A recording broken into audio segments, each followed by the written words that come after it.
Rahayu, saya doakan semoga rekan-rekan sekalian dalam kondisi yang sehat. Kalaupun saat ini ada yang di antara teman-teman itu yang sedang menyandang COVID, saya doakan supaya lekas segera sembuh, kembali beraktivitas di rumah saja, dan tetap saling menjaga keluarga dan masyarakat yang ada di sekitar kita demi kebaikan bersama. Nah, ini kita sedang dalam masa PPKM.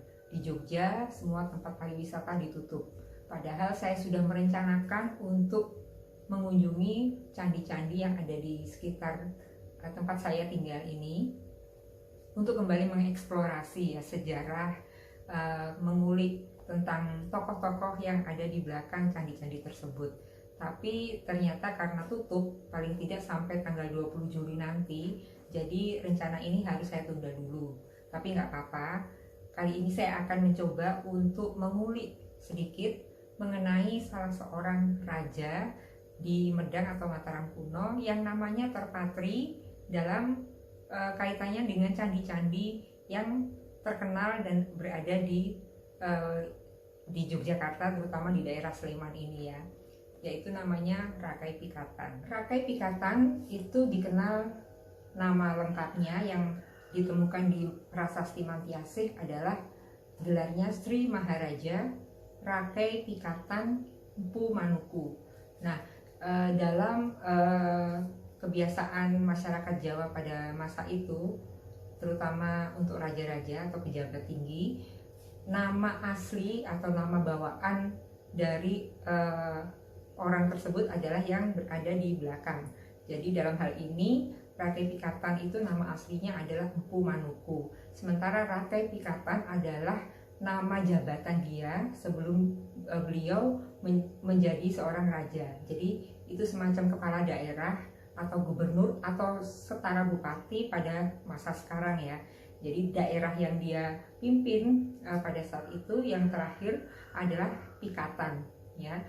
Kemudian Rakai itu adalah untuk panggilan atau sebutan untuk pemimpin atau pejabat tinggi yang dipercaya untuk mengelola daerah tersebut ya. Jadi nama asli beliau adalah Empu Manuku. Nah, di dalam Prasasti Mantiasih tersebut yang berangka tahun 907 Masehi dan dikeluarkan oleh Raja Mataram kuno atau Medang pada saat itu, yaitu Dyah Balitung, ditemukan silsilah raja-raja sebelum Dyah Balitung. Jadi dari mulai raja pertama hingga sebelum beliau, dan diketahui bahwa Rakai Pikatan Empu Manuku adalah raja kelima dari Kerajaan Medang atau Mataram kuno ya. Dan beliau Rakai Pikatan tersebut memerintah dari mulai tahun 840-an Masehi hingga sekitar 856. Jadi kalau menurut prasasti tersebut memang lama tahun dari beliau menjabat itu tidak terlalu panjang memang, tapi beliau terbukti bisa membangun candi-candi yang sekarang bisa kita nikmati keindahannya, termasuk Candi Prambanan. Dan ada lagi satu prasasti yang ditemukan di sekitar lokasi Candi Prambanan, yaitu Prasasti Wantil atau juga dikenal sebagai Prasasti Siwagraha. Nah, di situ ditemukan informasi mengenai turunnya Rakai Pikatan sebagai raja. Jadi turun tahta. Beliau turun tahta kemudian menjadi pertapa atau mandito begitu ya, atau Madeg Pandito dengan gelar Sang Jatiningrat. Dan pada tahun 856, yaitu saat candi utama dari Candi Prambanan itu diresmikan oleh anak beliau. Nah, itu beliau turun tahta menyerahkan tahtanya kepada putra bungsu beliau, yaitu Rakai Kayuwangi Dyah Lokapala. Rakai Pikatan ini rupanya adalah seseorang yang mendarma baktikan kehidupannya itu bagi kepentingan kerajaan dan masyarakat. Terbukti dari disebutnya nama beliau di beberapa prasasti yang sudah ditemukan ya. Dan prasasti pertama yang sudah ditemukan, yang tertua yang menyebutkan nama beliau itu adalah prasasti Munduan. Dan prasasti Munduan ini berangkat tahun 807 ya. Sementara beliau naik tahta sekitar tahun 840-an, ya. Jadi ada kurun waktu sekitar 33 tahun sebelum beliau menjabat sebagai raja. Beliau sudah menjabat sebagai kepala daerah, ya. Jadi katakanlah usia beliau pada saat menjabat sebagai Rakai Patapan itu adalah 25, ya, 25 tahun.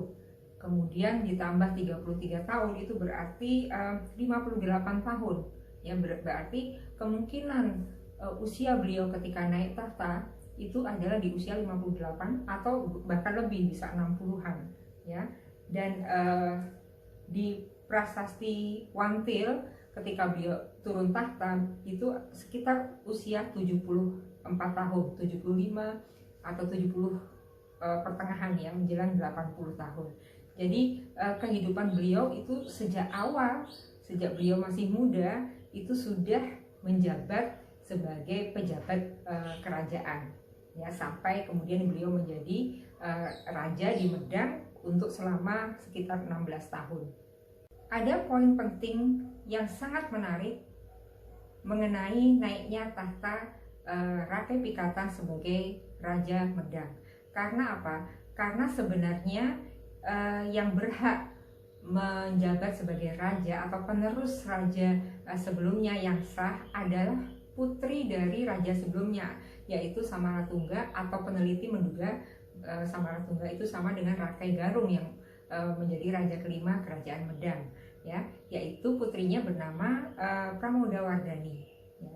Jadi menurut urutan yang sah sebenarnya adalah putri mahkotanya yang akan menjabat sebagai raja, ya, atau ratu di kerajaan Medang. Tapi di sini yang menarik adalah Rakai Pikatan menikah dengan Pramodawardhani. Nah, apa yang menarik di sini? Karena Samaratungga kita ketahui adalah berasal dari dinasti Sailendra yang beragama Buddha, ya, termasuk putrinya juga beragama Buddha. Sementara Rakai Pikatan adalah seorang keturunan bangsa, beliau seorang bangsawan, ya, adalah seorang bangsawan dari Wangsa Sanjaya, ya, yang beragama Hindu. Nah, disinilah terjadi hal yang luar biasa, ya, cukup luar biasa, di mana terjadi pernikahan beda agama antara Rakai Pikatan yang Hindu dan Pramodawardhani yang beragama Buddha.